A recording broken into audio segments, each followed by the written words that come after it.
Жители города Якутска крайне негативно относятся к качеству дорог и требуют произвести капитальный ремонт хотя бы с самых убитых улиц. Подробнее в сюжете Сусанны Рожиной. За тот перекресток за Каландрашвили проедьте, до Гемеина вы, точнее до Елочки, это же там не дорога, это направление движения, как у Гоголя. Вот и все. Вот весь ответ. Проспект вообще весь кривой. Может, для столицы нашей республики центральная улица находится вообще в состоянии ужасном, это считаю я так. Проспект должен быть идеальным вообще, как лицо столицы, можно сказать. А так в основном, да, вот Красильникова, вот, Чайковская улицы, вообще в ужасном состоянии, конечно. Хуже не бывает. Качество городских дорог напрямую влияет на техническое состояние автомашин. Водителям часто приходится проводить ремонт своих железных коней. Все сломает. Вам часто приходится чинить автомобиль? Очень часто. На ходовую, конечно, жалуются. Ходовая, дороги плохие. Вот и все. Также водители сами уже составили рейтинг самых плохих дорог Якутска. Красильникова, Жарницкого. Жарницкого, Петра Алексеева. Вот, Бессужо-Марлинский, Жарницкий, где Петра Алексеева, Чайковский. Около 1,5 миллиардов рублей в этом году направят на ремонт городских дорог. Ремонту подлежат более 20 объектов. Это самые плохие улицы, вошедшие в антирейтинг по качеству дорожного полотна. Петра Алексеева, Жарницкого, Чайковского, Стадухина и другие начнутся уже со второй половины этого года наконец-то ремонтироваться. Мы находимся сейчас на объекте Чайковского, который является переходящим с прошлого года. Таких объектов у нас два. Улица Чайковского и Бестужева-Марлинского. Также у нас в этом году планируется в городе отремонтировать Кеш Алексеева, как продолжение улицы Чайковского до улицы Лермонтова. Потом в автодорожном округе у нас продолжение реконструкции улицы Автодорожная до улицы Воинская. Капитальный ремонт улицы Красильникова, которая параллельно находится с автодорожной. И капитальный ремонт улицы Ивана Орбиты, также находящейся в автодорожном округе. Водителям осталось потерпеть чуть-чуть, и самые убитые дороги Якутска, надеемся, будут приведены в соответствие. И автолюбителям не придется уже так часто тратить деньги на ремонт своих машин.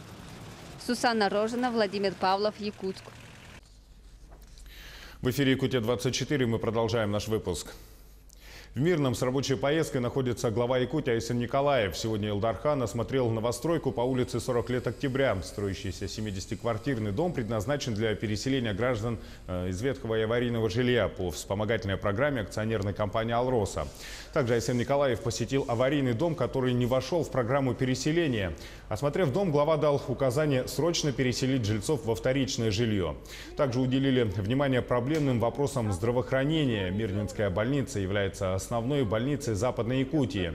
Главной проблемой является отсутствие или ветхое состояние медицинской аппаратуры. В ближайшее время Министерство здравоохранения Якутии составит программу для обеспечения необходимой аппаратуры для ЦРБ.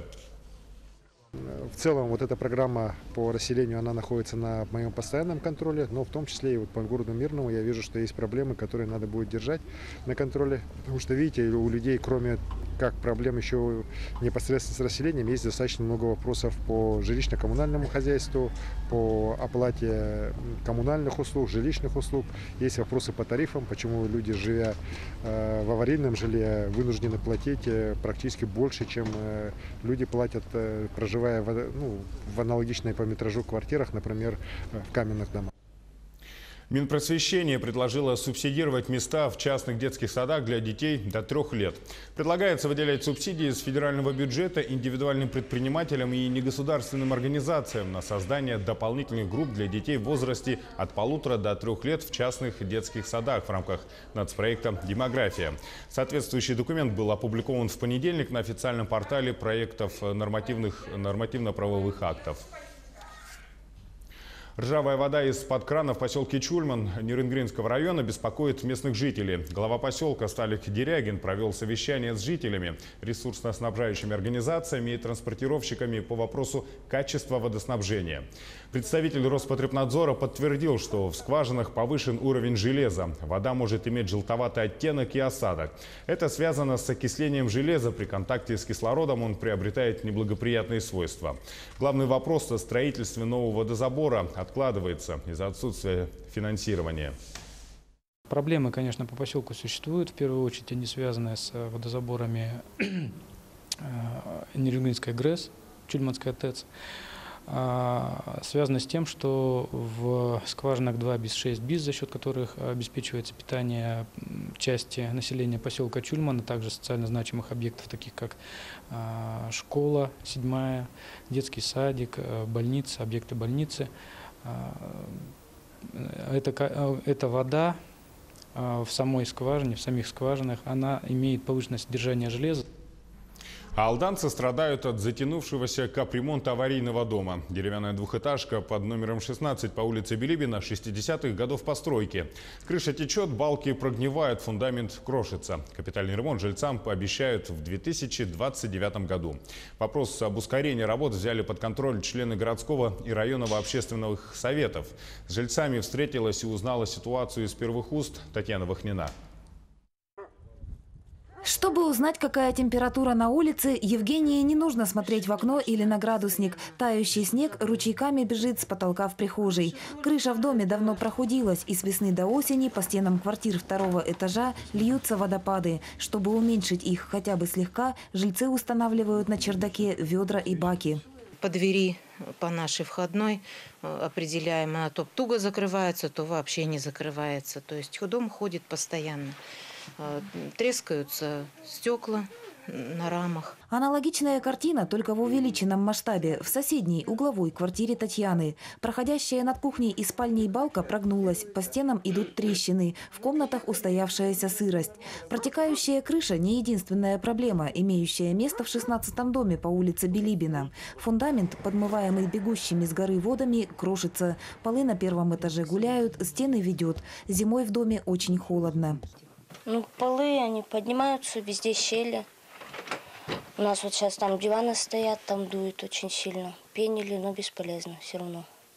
Дом под номером 16 по улице Билибина был построен в 60-х годах прошлого века. Деревянной двухэтажке давно требуется капитальный ремонт. Работы планировались, но не производились. Жильцы обратились к членам городского и общественного советов с просьбой посодействовать в решении данного вопроса. Фундамент стоит на 2029 год с крышей, но сейчас мы прошли.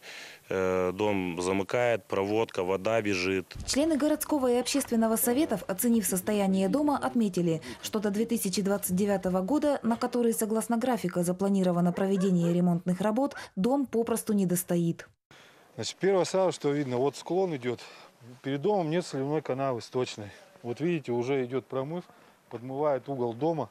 Фундамент трескается. Первоначально 12-квартирник был неблагоустроенным. Отопление и воду жильцы заводили своими силами. Существующие сегодня проблемы люди решить не могут. В различные инстанции они обращаются с просьбой спасти дом. Деревянные дома, вы сами знаете, они дышат. В них чувствуешь себя хорошо. Члены городского и общественного совета взяли вопрос на контроль. На ближайшем заседании после обсуждения ситуации будет решено, куда необходимо обращаться в первую очередь. Татьяна Вахнина, Сергей Шипачев, Александр Лукин, Алдан. В Якутске продолжают отключать многоквартирные жилые дома от подачи газа. На сегодняшний день в 14 домах газ перекрыли. Всего планируют охватить 230 жилых домов. Подробности в материале Елизаветы Васильевой. Понедельник – день тяжелый, если особенно в этот день в вашем доме отключили газ. Накануне в 14 домах столицы остановили подачу газа. В этот список попал в основном деревянный жилфонд, кварталы без благоустройства, Сайсары и 17-й квартал. Я на елочке живу. Там тоже отключили газ. Ага, а на чем готовите тогда? В плитки включаем, старые плитки всякий раз достаем. Меня вызовут. А никто не вызовет же? Почему? Не вызывает, вы сами должны пойти туда, в Сахатранснефтегаз. Пока ничего не известно. Сегодня один сосед должен был туда сходить и узнать, что как будет. Вас уведомили заранее, да? Нас нет вообще. Они нам осенью сказали, договор сделайте. Я сделала, счетчик поставили и все. Вот завтра у нас собрание, мы будем собираться. Сегодня мы ходили с соседкой в нефтегаз. Заключали зимой договора. Зимой отключали они газ, договора заключили на Петра Алексеева. Но Его сейчас опять отключили, они газ. На следующей неделе такая же участь ждет жильцов еще 20 домов этих же районов. Причина – изношенность газового оборудования. Всем собственникам были направлены уведомления о приостановлении подачи газа за 40 и за 20 дней. Но жители не спешат провести техническую диагностику труб, а также не заключают договора на техобслуживание. Для того, чтобы предотвратить отключение подачи газа, нужно всем жильцам заключить договор на техническое обслуживание. Да? Это делается на Петра Алексеева, 64. Подходит с правоустанавливающими документами, с паспортом и подают заявление на оформление договора на техобслуживание. Второй момент – это нужно провести техническое диагностирование, которое проводят экспертные организации. Список экспертных организаций можно найти на нашем официальном сайте aostng.ru на вкладке «Информация». Большая часть этих домов находится на непосредственном способе управления, то есть жители напрямую заключают договора с ресурсоснабжающими компаниями. Поэтому вся ответственность лежит на плечах самих жителей, а не управляющей компании. Если дом все же находится под крылом управляющей компании, то техническое обслуживание – прямая обязанность УК. Елизавета Васильева, Григорий Охлопков, Якутск. В столице республики прошел турнир по киберспорту среди людей с ограниченными возможностями здоровья. За ходом соревнований следил и наш корреспондент Дмитрий Тымыров. Киберспорт в нашей стране официально считается видом спорта. Еще в 2001 году тогда еще глава Госкомспорта Павел Рожков подписал распоряжение. Но закрепить его официально как вид спорта стало возможным только в 2017 году. Сейчас во многих субъектах страны проводятся разные турниры и соревнования. Наш регион не исключение. Турнир по киберспорту среди лиц с ограниченными возможностями здоровья проходит в Якутске уже 3-й раз. Этим мероприятием мы хотим показать, что в нашем виде спорта нету никаких ограничений, да, и люди реально могут добиваться каких-то успехов и находить свои новые какие-то возможности реализации, да, путем киберспорта, потому что никому не секрет, сегодня в киберспорте люди могут зарабатывать деньги и добиваться каких-то реальных достижений, да, как в спорте.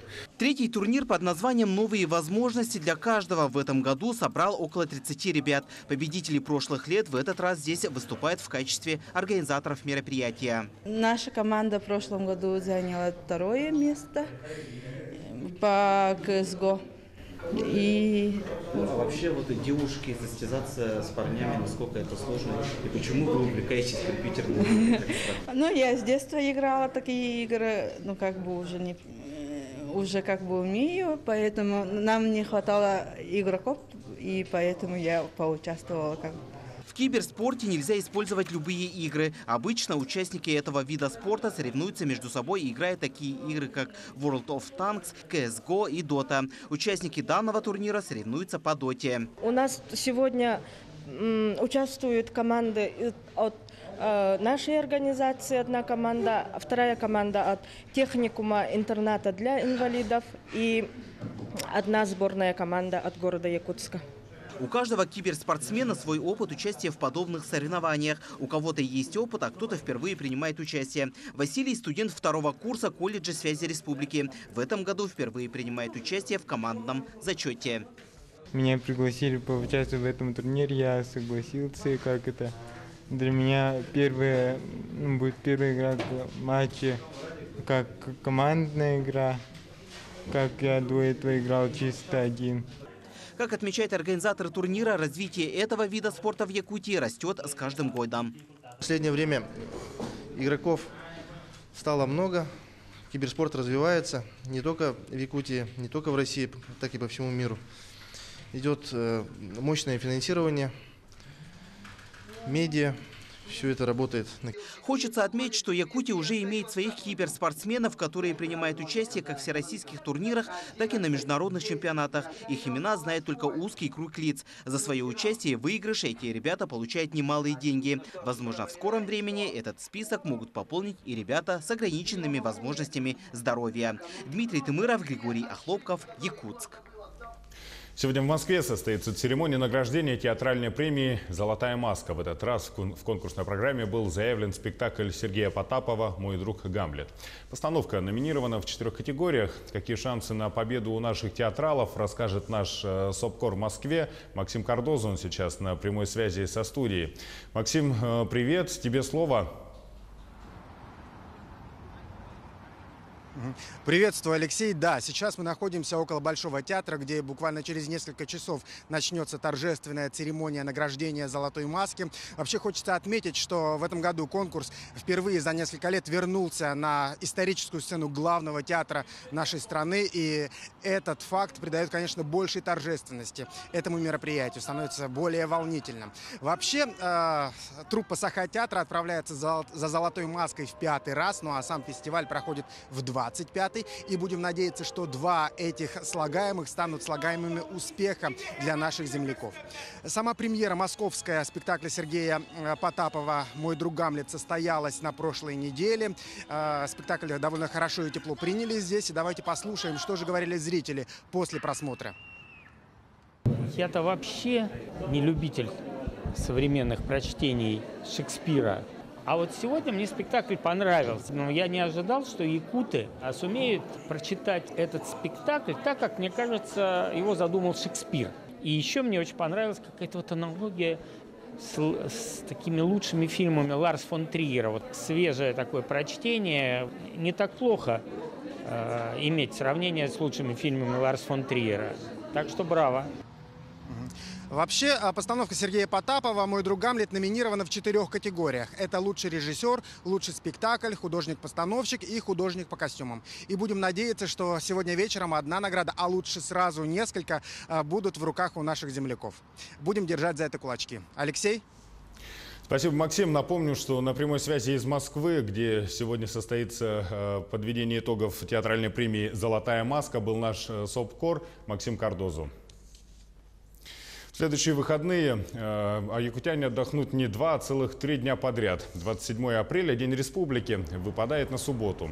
И руководством региона принято решение перенести выходной на 29 апреля. Как пояснил Минтруд Якутии, указанная норма применяется для работников организации с установленным 5-дневным режимом работы. Но носит рекомендательный характер и определяется самим работодателем. В тех организациях, кто установит праздничный день, работники отдыхают с 27 по 29 апреля включительно и выходят на работу только 30 числа этого месяца. Телеканал Якутия-24 следит за развитием событий. Оставайтесь с нами и удачи вам!